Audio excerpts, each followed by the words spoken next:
2063 global warming की वजह से धरती का क्लाइमेट बहुत हद तक बदल चुका है। वैज्ञानिकों को समझ में आ चुका है कि अगर जल्दी इन्होंने किसी नए ग्रह को नहीं ढूंढा तो इंसानों का अस्तित्व इस दुनिया से हमेशा के लिए खत्म हो जाएगा। इन्हें एक नया ग्रह मिलता है जो धरती से 86 साल की दूरी पर है, यानी कि अगर ये धरती से चले तो 86 साल के बाद उस ग्रह पर पहुंचेंगे, जिसका मतलब ये है कि उस ग्रह पर पहुंचने के बाद हर एक इंसान मर चुका होगा। इसीलिए 30 बच्चों को आईवीएफ की मदद से पैदा करते हैं, उन्हें दुनिया से अलग रखते हैं, साथ ही उन्हें साइंस की, स्पेसशिप की और ब्रह्मांड की बहुत सारी नॉलेज दी जाती है। दरअसल आईवीएफ के थ्रू इन बच्चों को बहुत ज़्यादा इंटेलिजेंट बनाया गया है। इन्हें नॉलेज इसलिए दी जाती है क्योंकि इन्हें अपनी पूरी जिंदगी स्पेसशिप में ही रहना है। वैज्ञानिकों का प्लान होता है कि जो इन 30 बच्चों के बच्चे होंगे और उनके जो बच्चे होंगे, जब वो बहुत यंग एज में होंगे तब इनका स्पेसशिप उस प्लेनेट पर पहुंच जाएगा। इन बच्चों का जो ट्रेनर होता है उसका नाम रिचर्ड है।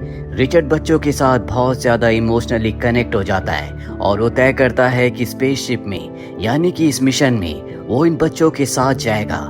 हालांकि उसे ऐसा करने से मना किया जाता है, लेकिन वो अपनी कैप्टन को मना लेता है और अब रिचर्ड इन बच्चों के साथ इनका गाइड, इनका लीडर बन के इनके मिशन में चला जाता है। मिशन के हिसाब से जब ये बच्चे 24 साल के हो जाएंगे तो आईवीएफ से स्पेसशिप के अंदर ही 30 और बच्चों को जन्म दिया जाएगा, और जब वो 30-24 साल के हो जाएंगे तो 30 और बच्चों को आईवीएफ से एक और बार जन्म दिया जाएगा, जिसके बाद जब वो बच्चे बहुत यंग होंगे तो ये उस प्लेनेट पर पहुंच जाएंगे।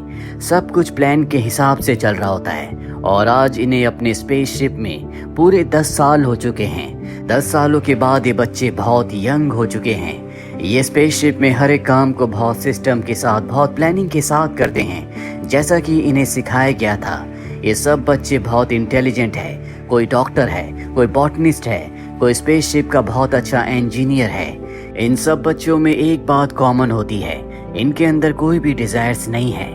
ये एक दूसरे के प्रति अट्रैक्ट नहीं होते, ये बस काम करते हैं। ऐसा लगता है कि ये सब के सब मशीन्स हैं। इन्हीं में क्रिस्टोफर नाम का एक लड़का है जो कि बॉटनिस्ट है, और जब वो लैब में काम कर रहा होता है तो उसे केमिकल का अलर्ट आता है और रिचर्ड से उसके बारे में पूछता है, लेकिन रिचर्ड उस बात को घुमा देता है। वो उसकी बात का सही जवाब नहीं देता। इसीलिए क्रिस्टोफर को रिचर्ड के ऊपर शक हो जाता है और अब वो उस केमिकल के बारे में पता करता है।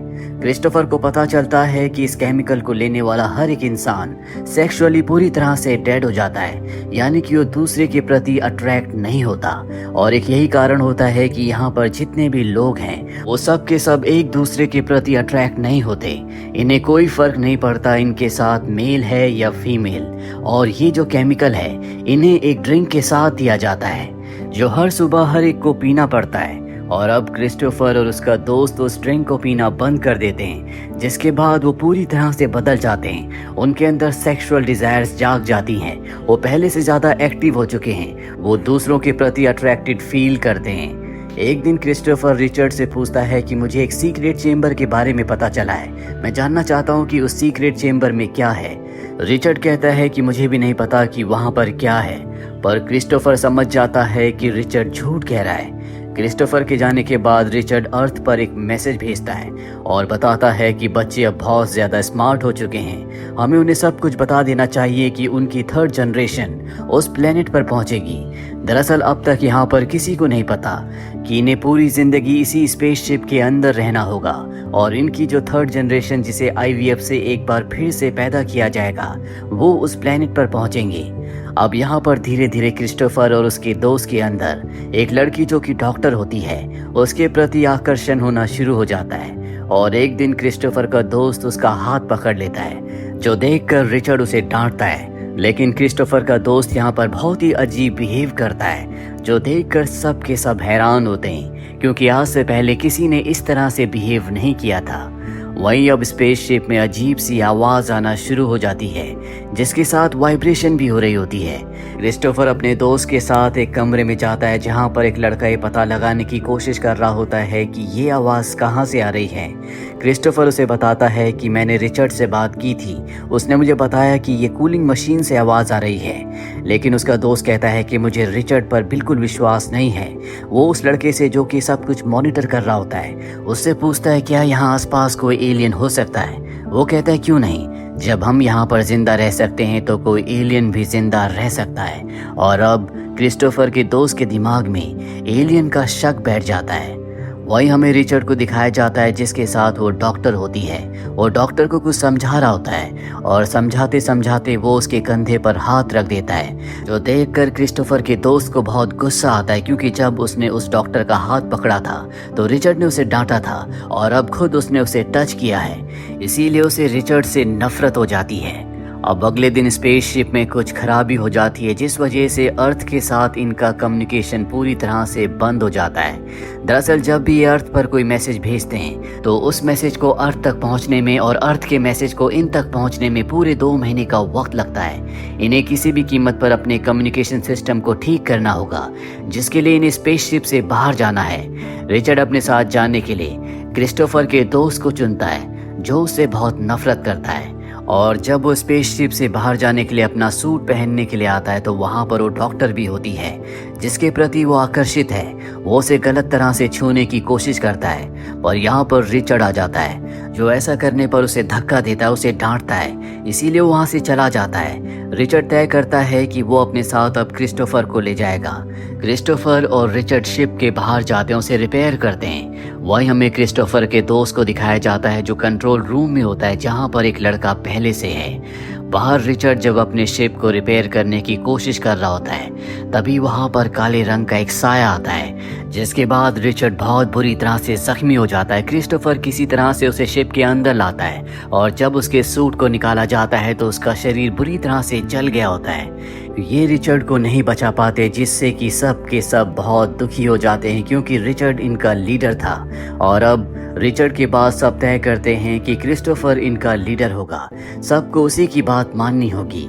लेकिन क्रिस्टोफर का जो दोस्त होता है वो इस बात से जेलस हो जाता है, क्योंकि वो खुद लीडर बनना चाहता था। और अब जेलसी में वो सबको ड्रिंक वाली बात बता देता है, जिसके बाद सब के सब ड्रिंक पीना छोड़ देते हैं। ड्रिंक छोड़ने के बाद उन सब के अंदर सेक्सुअल डिजायर्स पैदा हो जाती हैं और यहाँ पर हम उनके बदलते हुए व्यवहार को देखते हैं, जिससे हमें पता चलता है कि सेक्सुअल डिजायर एक ऐसी डिजायर है जिससे इंसान जंगली बन जाता है। हालांकि अब भी इनमें से बहुत सारे लोग ऐसे होते हैं जो पहले की तरह पूरी तरह से सभ्य हैं, वो अपने काम को अच्छी तरह से करते हैं, जबकि कुछ लोग ऐसे होते हैं जो हमेशा सेक्सुअली एक दूसरे से इंटरकोर्स करते रहते हैं।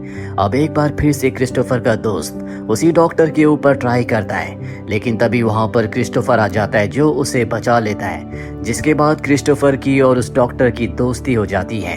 दरअसल क्रिस्टोफर को अब अपनी जिम्मेदारियों का एहसास है। उसे पता है कि उसे किसी भी कीमत पर इस मिशन को पूरा करना होगा, लेकिन उसका दोस्त उससे बहुत ज्यादा गुस्सा है। वो सभी को कहता है कि रिचर्ड को जिसने मारा है वो एक एलियन था और मुझे पूरा विश्वास है कि वो आर्काइव रूम में है, इसीलिए हमें वहां जाकर तलाशी लेनी होगी। वो अपने एक साथी के साथ आर्काइव रूम में जाता है। ये वही साथी होता है जिसके साथ वो उस वक्त कंट्रोल रूम में था जब रिचर्ड और क्रिस्टोफर दोनों के दोनों शिप के बाहर उसे रिपेयर करने के लिए गए थे, जब रिचर्ड के ऊपर उस काले साये ने हमला किया था। अब ये आर्काइव रूम में अंदर जाते हैं, जहाँ पर शिप की हर एक रिकॉर्डिंग को रखा जाता है। सब के सब बाहर होते हैं, लेकिन कुछ ही देर के बाद ये दोनों के दोनों अंदर से भागते हुए बाहर आते हैं और कहते हैं कि वो एलियन अब भी अंदर है। उसे मारने के चलते आर्काइव रूम के कुछ हिस्से में आग लग गई है। क्रिस्टोफर को जब ये बात पता चलती है तो उसे अपने दोस्त के ऊपर शक हो जाता है और वो तय करता है कि वो आर्काइव रूम के अंदर जाएगा। वो आर्काइव रूम के अंदर जाता है जहाँ पर उसे कुछ नहीं मिलता। वहाँ से वो उस वक्त की रिकॉर्डिंग लेकर आता है जिस वक्त में वो रिचर्ड के साथ स्पेसशिप के बाहर था। ये उस रिकॉर्डिंग में अपने दोस्त को ढूंढता है। उसे पता चलता है कि उस वक्त में वो कंट्रोल रूम में था। उसके साथ जो उसका साथी है वो उससे पूछता है क्या सच में बाहर कोई एलियन है, जिसके जवाब में क्रिस्टोफर का दोस्त कहता है कि बाहर कोई एलियन नहीं है, ये सिर्फ मशीन की आवाज़ है, यानी कि वो अब तक सबको झूठ कह रहा था। इसके बाद ये देखते हैं कि जानबूझकर क्रिस्टोफर के दोस्त ने बाहर जो शॉक वेव की इंटेंसिटी थी उसे इतना ज़्यादा बढ़ा दिया था, जिस वजह से रिचर्ड को एक झटका लगा और उसकी पूरी बॉडी जल गई। यानी कि जानबूझकर उसने रिचर्ड को मारा था, क्योंकि वो रिचर्ड से नफरत करता था। साथ ही वो जानबूझकर झूठ बोलकर आर्काइव रूम में गया था ताकि वो सारी की सारी रिकॉर्डिंग्स को मिटा सके, जिसमें वो कामयाब नहीं हो पाया। और अब क्रिस्टोफर ये बात सबको बता देता है उसका दोस्त भी वहाँ पर होता है। वो कहता है कि हाँ, मैंने जानबूझकर रिचर्ड को मारा क्योंकि उसके ऊपर एलियन हावी हो गया था। ये बहुत ही खतरनाक एलियन है जो किसी भी इंसान का रूप धारण कर सकता है। दरअसल अब भी वो सबके दिमाग से खेल रहा होता है और अब उसका एक लड़के के साथ झगड़ा हो जाता है, जिसके बाद वो कहता है कि वो एलियन इसके अंदर है। उसकी बात सब मान जाते हैं और उस लड़के को मार देते हैं। दरअसल ये वो लोग होते हैं जो क्रिस्टोफर के दोस्त के साथ हैं। क्रिस्टोफर, डॉक्टर और उनके जो साथी होते हैं सब देखकर हैरान होते हैं कि ये सब के सब जंगली हो चुके हैं, एक दूसरे को मार रहे हैं। इसीलिए डॉक्टर कहती है कि हमें उस सीक्रेट चेम्बर के अंदर जाना होगा, मुझे पता है कि उसके अंदर हथियार है। दरअसल ये वही चेम्बर होता है जिसके बारे में क्रिस्टोफर ने रिचर्ड से पूछा था और उसने कहा था कि मुझे नहीं पता कि वहाँ पर क्या है। अभी सब के सब उस चेम्बर के बाहर आते हैं, लेकिन इन्हें पासवर्ड नहीं पता होता, इसीलिए दरवाजा नहीं खुल पाता। क्रिस्टोफर के दोस्त को पता चल जाता है कि ये उस सीक्रेट चेम्बर के अंदर जाना चाहते हैं। वो अपने सभी साथियों के साथ वहां पर आता है और दरवाजा तोड़कर अंदर चला जाता है, जहां पर उसे बहुत सारे हथियार मिलते हैं। उसे लगता है कि क्रिस्टोफर, डॉक्टर और उनके जो साथी होते हैं इन हथियारों से उन्हें मारने की कोशिश कर रहे थे। इसीलिए अब वो तय करते हैं कि इन हथियारों से ये उन सब को मार देंगे। दरअसल इनके ग्रुप में ज्यादा लोग होते हैं और अब ये क्रिस्टोफर को और डॉक्टर को मारने के लिए आगे बढ़ते हैं। जो बात उन्हें पता चल जाती है, इसीलिए क्रिस्टोफर और डॉक्टर भागकर एयरलॉक रूम में छुप जाते हैं, जहां ये सूट पहन लेते हैं। लेकिन क्रिस्टोफर का दोस्त बहुत गुस्से में होता है। वो गन से दरवाजे पर हमला करता है, जिस वजह से बाहर का एयरलॉक भी खुल जाता है और अब अंदर से सारी चीजें बाहर जा रही होती है।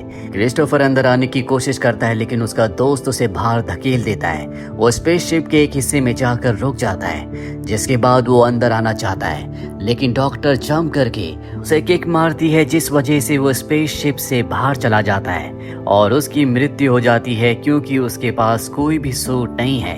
वहीं क्रिस्टोफर को दिखाया जाता है जो धीरे धीरे स्पेसशिप के अंदर आ जाता है, जहां पर क्रिस्टोफर सबको बताता है कि मेरा दोस्त मारा गया। इसके बाद सब अपने हथियार डाल देते हैं। एक बार फिर से लीडर के लिए वोटिंग होती है और इस बार लीडर डॉक्टर को चुना जाता है। ये तय करते हैं कि ये उस ड्रिंक को नहीं पिएंगे, लेकिन सब के सब पहले की तरह अपने सभी कामों को पूरा करेंगे ताकि शिप में कोई प्रॉब्लम ना हो। साथ ही एक बार फिर से अर्थ के साथ इनका कांटेक्ट हो जाता है। ये समय समय पर उन्हें सारी इन्फॉर्मेशन देते रहते हैं और अब क्योंकि ये उस ड्रिंक को नहीं पीते, इसीलिए ये एक दूसरे के साथ इंटीमेट होते हैं। इनके बच्चे होते हैं जिन्हें ये अच्छी एजुकेशन देते हैं, उन्हें सभ्य बनाते हैं। हालांकि ये इनके प्लान का हिस्सा नहीं था, इन्हें आईवीएफ के थ्रू बच्चे पैदा करने थे, लेकिन अब ये बच्चे इनके खुद के हैं। इसीलिए सबके बीच में एक बहुत ही डीप इमोशनल बॉन्ड होता है। कई दशक बीत जाते हैं और ये उस ऑर्बिट तक पहुंच जाते हैं जहां के लिए आज से 84 साल पहले ये निकले थे। ये सब के सब अपने स्पेसशिप की विंडो से उस प्लेनेट को देखते हैं जो हूबहू अर्थ की तरह होता है। इन सब के दिल में एक उम्मीद है। वो फर्स्ट जनरेशन जिसमें क्रिस्टोफर, डॉक्टर और उनके साथी थे, वो सब अब बूढ़े हो चुके हैं, लेकिन उनकी जो थर्ड जनरेशन है वो इस प्लेनेट पर पहुंचकर अपनी आबादी को बढ़ाएंगे और इंसानों के अस्तित्व को हमेशा के लिए जिंदा रखेंगे। इसी के साथ ये फिल्म, ये कहानी यहीं पर खत्म हो जाती है। उम्मीद करते हैं कि ये कहानी आपको पसंद आई होगी।